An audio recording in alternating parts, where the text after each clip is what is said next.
Owning a farm in Stardew Valley can seem simple at first, but really it isn't. So today I'm going to go through the pros and cons of each farm to help you decide which one you would like to play on. To get started, we're going on the standard farm. This farm is definitely standard. Yeah, perfect word for it. It doesn't really have anything going for it except for its enormous size. It's the largest farm in the game, and honestly, for me, it's all reliable. If I can't decide what farm to choose, then I choose this one because this is the one that I spent so many hours on, and it honestly feels like home to me.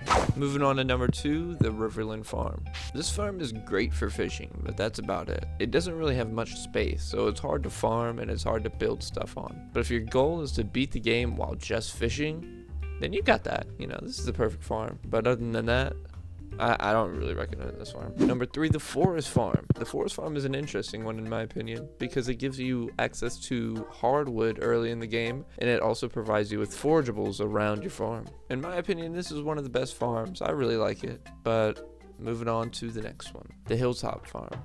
This farm is also an interesting one because it has a mini quarry on this farm. And honestly, when I wrote the script for this, I was going to crap on this farm so much, but now that I actually am looking through this farm and walking around it, I really like it. I've never really played on this farm, but I'm definitely going to play on this farm now that I've really seen what the layout is and all this.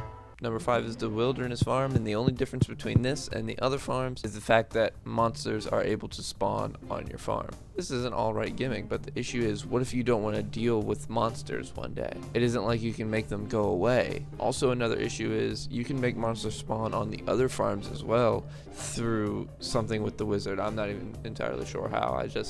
I'm going off of what I'm reading.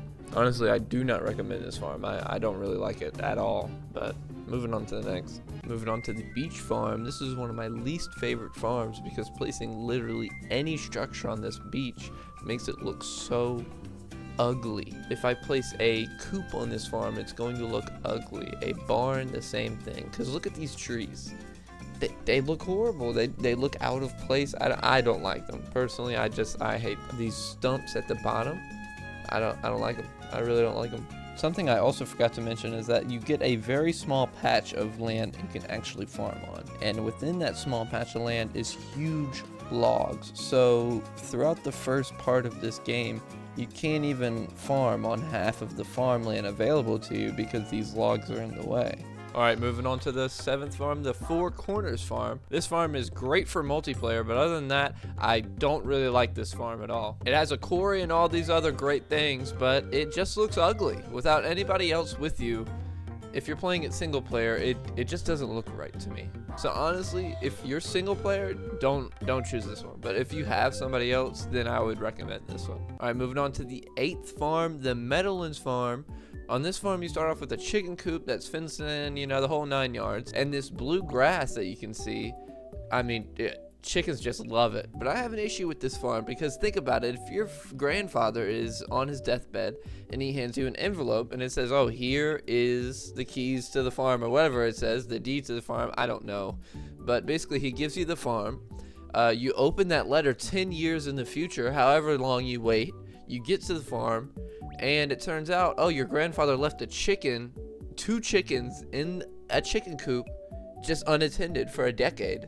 How are they still alive, and why are they still children? It doesn't make any sense, but many unanswered questions, you know, but, we'll move on. I believe that all these farms are good in their own way, except for the Beach Farm. The Beach Farm is just good in no way.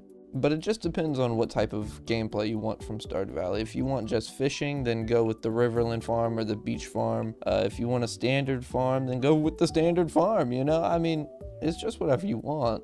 But just realize that there's no wrong answers, except for the Beach and Wilderness Farm. Those two are very wrong answers. But other than that, no wrong answers.